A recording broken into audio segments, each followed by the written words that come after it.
Hello everyone, welcome to my channel.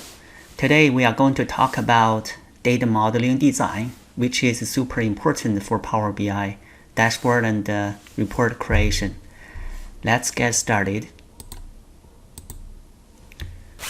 First of all, we need to understand what is Star Schema. Star Schema is a modeling approach widely adopted by relational database design. It requires modelers to classify their model tables as either dimension or fact tables. Let's see some examples. So the star schema starting from a star shape, and then we will have some table 1, table 2, table 3, 4, and 5. These tables are dimensional table. We are going to talk about what is the dimensional table next slide. At this moment, they just some dictionary table 1, 2, 3, 4, 5 or more. So in the middle will be a fact table. So it's like a star. Therefore, this modeling approach is called a star schema. Now, what is dimension table? Dimension tables describe business entities, the things you model. Entities can be include products, people, places, and concepts, including time itself. If you could not remember it, then you can consider dimension table like a lookup table or a dictionary. For example, customer table. Customer table usually has the static information like a customer ID, customer name, the age of the customer, the address, zip code, and gender. So this type of a table we categorize as a dimensional table. It's like a lookup table or dictionary table. The data in this type of table will be more static. For another example, the product, right? Product ID, product name, price, manufacturer, and manufacture date. So this table also has the static information, and we categorize this type of table as a dimensional table. DIM means dimensional, so this is a naming convention. Put a DIM in front of the table to indicate that this table is a dimensional table. Next, what is fact tables?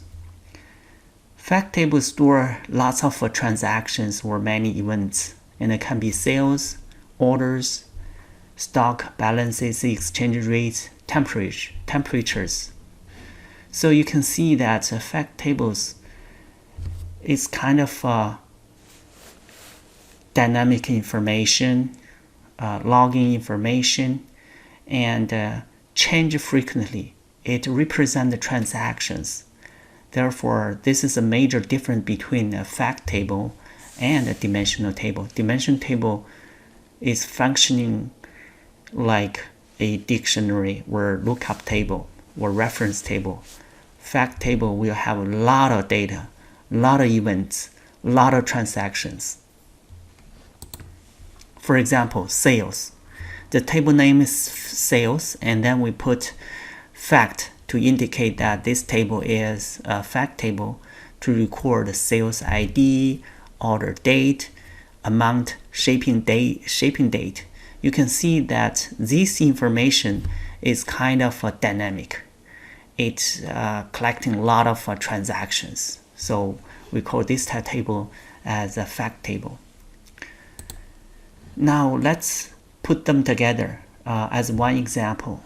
It's called a star schema example. In the middle is a fact table. Fact table is sales information, transaction information.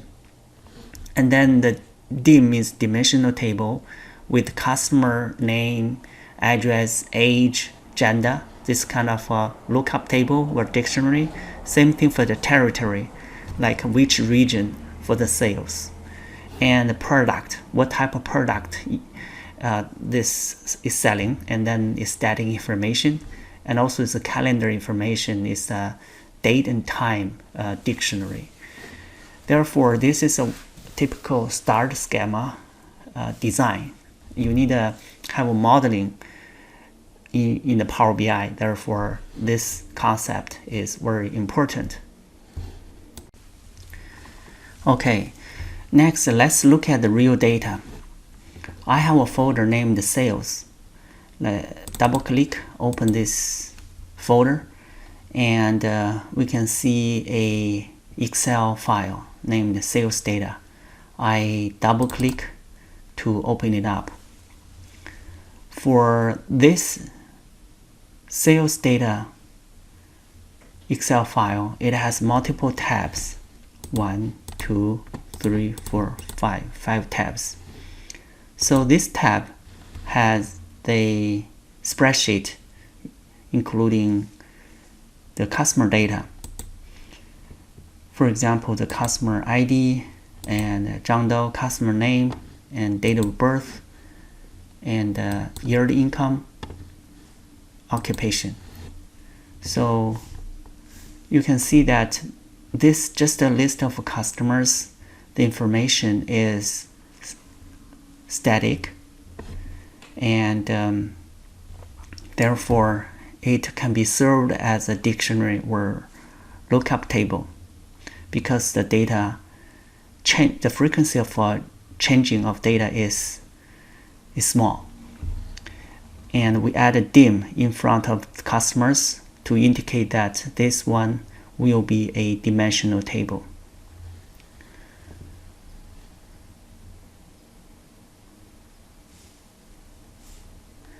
Next one is the products. The product, just a list of product with a product ID, product name, and the product, the cost, color, and also the size and price. So this also is kind of lookup table or dictionary table. Therefore, we add a dim in front of a product to be recognized as a dimensional table. Same thing for the territory. It's also dimensional table. This territory ID and the region and the country group. And this one is very special. We call the calendar or date table. It's also served as a lookup table or dictionary table. Let's spend a little time to explain this. So the first column is ID, and the second column is a date. So it's July 1st to July 2nd.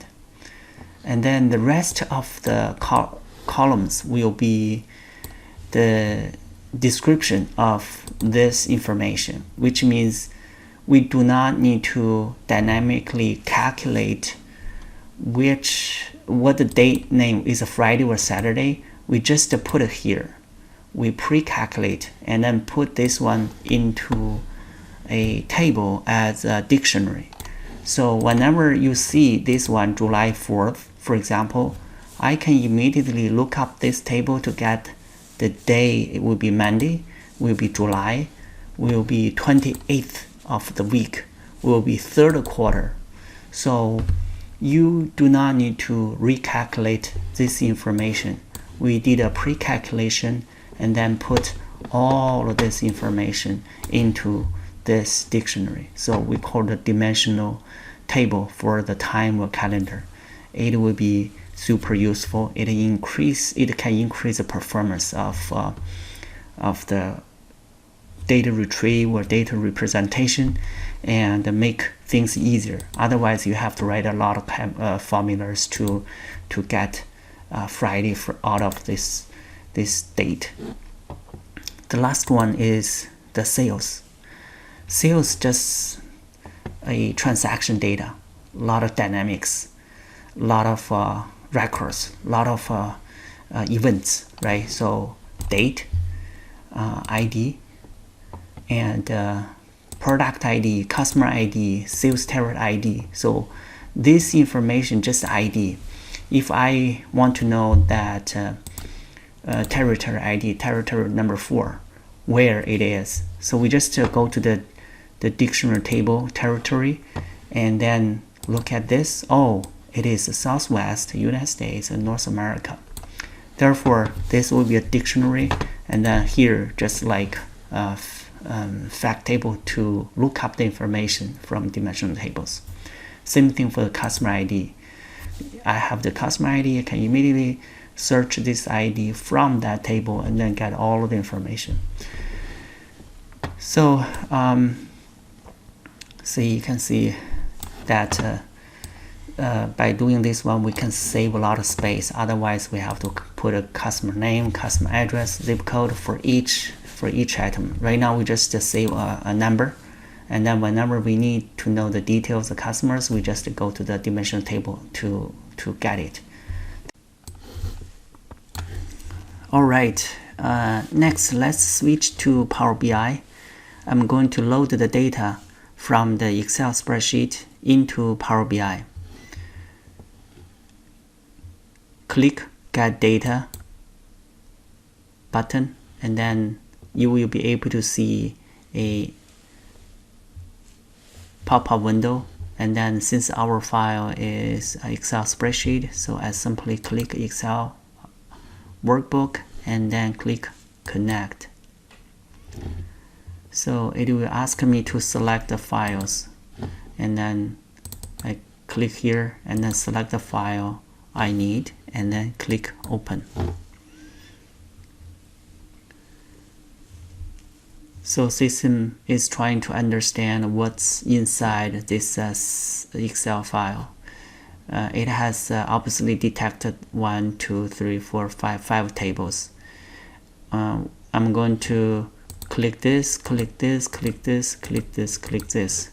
So we will do the data transformation later.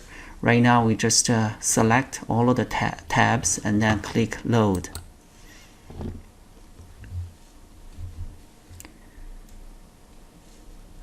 Now the data is loaded in 5 tables.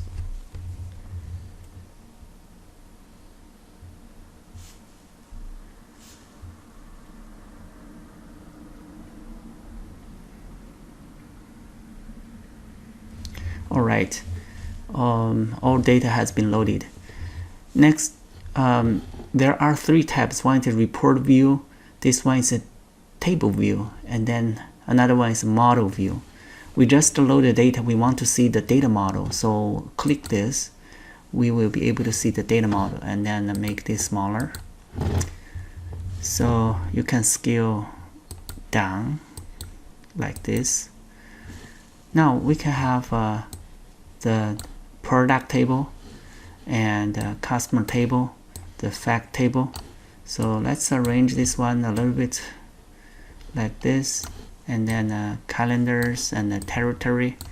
You can see that by default the system already set up the link for us, which means set up the connections so that it's easy for the fact table to see the dictionary.